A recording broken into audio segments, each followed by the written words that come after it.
Assalamualaikum warahmatullahi wabarakatuh. Balik lagi nih kita di channel Taunlika, solusi YouTuber pemula. Nah, solusi YouTuber pemula. Berhubung ada pertanyaan dari kawan kita nih, Bang, kalau konten reaction video orang lain bisa monet nggak? Nah, ini nih. Mereaksi konten orang lain. Ya bisa lah, bisa. Apa sih yang nggak bisa monet? Ayo coba yang nggak lolos monet. Pada komen dah yang nggak lolos monet, masa iya masih nggak lolos. Ini orang udah pada lolos semua loh monetisasinya, masa kamu belum lolos? Butuh pengarahan khusus itu kayaknya. Orang udah pada lolos semua nih. Balik lagi konten reaksi, saya kasih lihat ke kawan-kawan nih. Ada di bagian sini, program AdSense.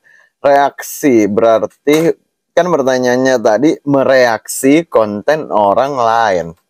Ada bau-bau orang lain kagak? Ada. Ada campur tangan orang lain kagak? Ada. Ada kontribusi orang lain kagak? Ada. Kan konten orang lain kita reaksi. Enak-enak aja ente pakai konten orang lain.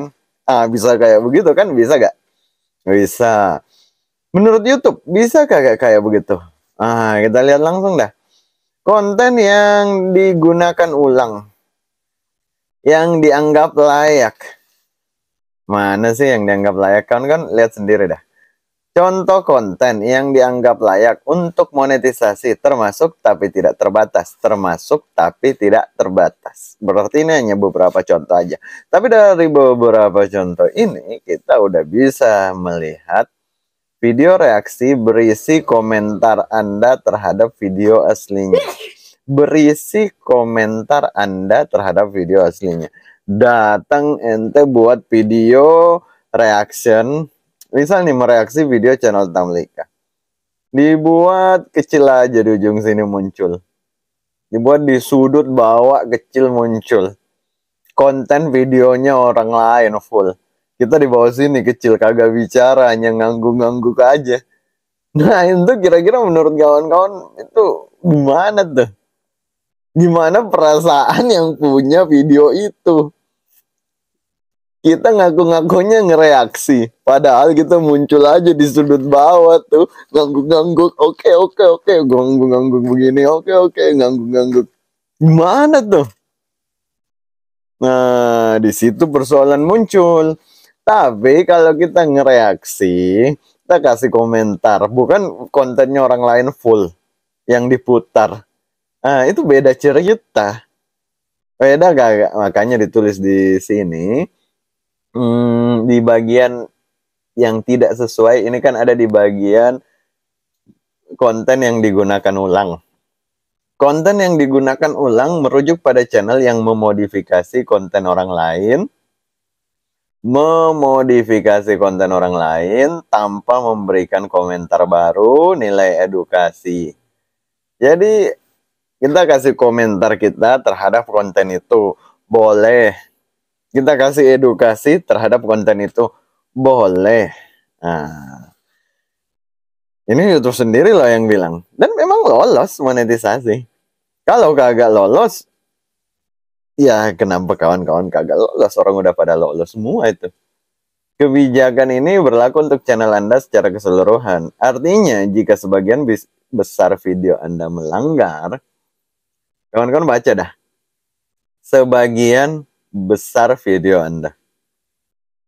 Hanya satu video yang melanggar Kak di channel saya. Saya rasa. Kok tetap ditolak? Iya satu itu, tapi itu yang paling banyak penontonnya. Nah, begitu cara bacanya. Seluruh channel Anda tidak bisa dimonetisasi. Nah, jadi jangan sampai kawan-kawan salah mengartikan sebagian besar video Anda itu maksudnya jumlah video. Bukan, sebagian besar waktu tonton kawan-kawan itu diperoleh dari video apa. Itu persoalannya. Nah, kawan-kawan lihat contoh konten yang dianggap tidak layak.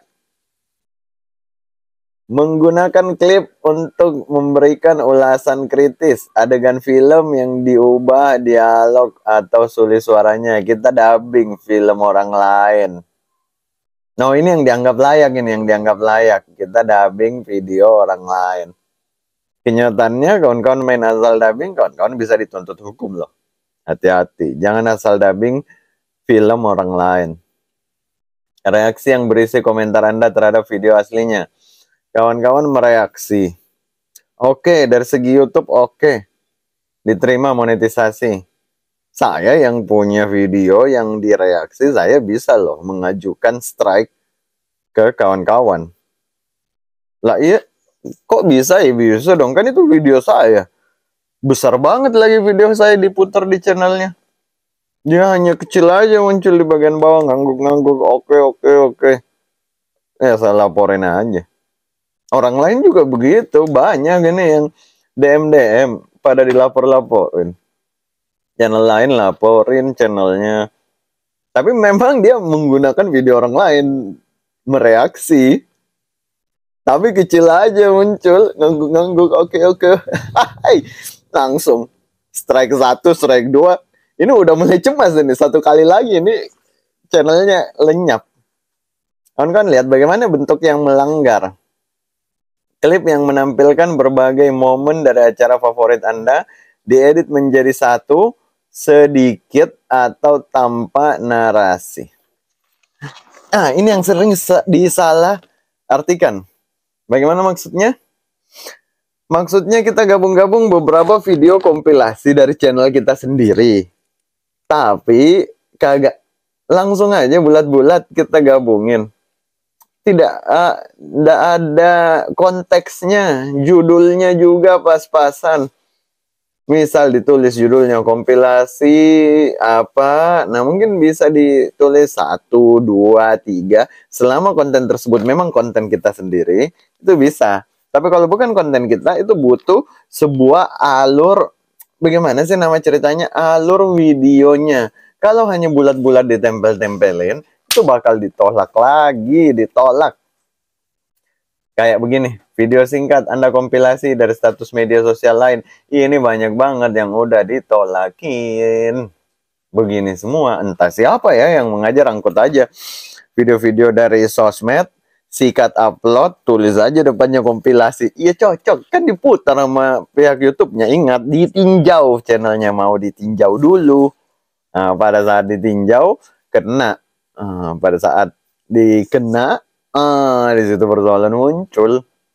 Konten yang diupload berkali-kali oleh kreator lain. Ingat baik-baik, oleh kreator lain. Kita berkali-kali mengupload konten kita sendiri selama beda-beda terus konteksnya. Misalkan nih, konten kita ambil bagian ini, kan konten kita sepanjang ini nih. Kita ambil bagian sininya, lalu kita upload ulang dengan judul baru yang sesuai dengan video tersebut. Kita buatkan thumbnail baru, itu bukan berulang, bukan digunakan ulang juga. Ada contohnya di channel Tamlika, ada satu video, saya potong 14, beda-beda semua judulnya 14. Itu dari video yang satu itu, tidak masalah. Karena tiap judul videonya memang beda-beda. Jadi jangan sampai kita pikir kita kagak boleh upload ulang video kita sendiri. Boleh. Tapi kalau thumbnailnya sama semua, walaupun isinya beda-beda. Nah, ingat baik-baik, isinya beda-beda. Thumbnailnya sama semua. Ditolak kena konten berulang. Kenapa seperti begitu? Salah satu ciri konten berulang ialah penonton tidak bisa membedakan antar konten dari channel tersebut tanpa mengklik video. Jadi kalau kawan-kawan dibuka channelnya, lalu harus diklik videonya baru bisa dibedakan. Kalau tidak diklik videonya, kita buka channelnya nih, kita lihat videonya, wah sama semua nih. Gagalnya penonton membedakan antar konten pada video tersebut merupakan ciri konten yang digunakan, konten berulang.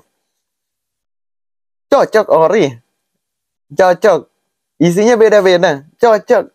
Itulah pentingnya thumbnail dan judul yang selalu dibilang kagak penting. Promosi konten pengguna lain tidak boleh. Nah, oke, jadi ketika kawan-kawan berpikir masalah konten reaksi, itu balik lagi, lolos monetisasinya itu bisa-bisa aja lolos. Tapi masalah aman tidaknya itu selamat menikmati. Kurang lebih begitu dah. Kurang dan lebihnya mohon dimaafkan. Assalamualaikum warahmatullahi wabarakatuh.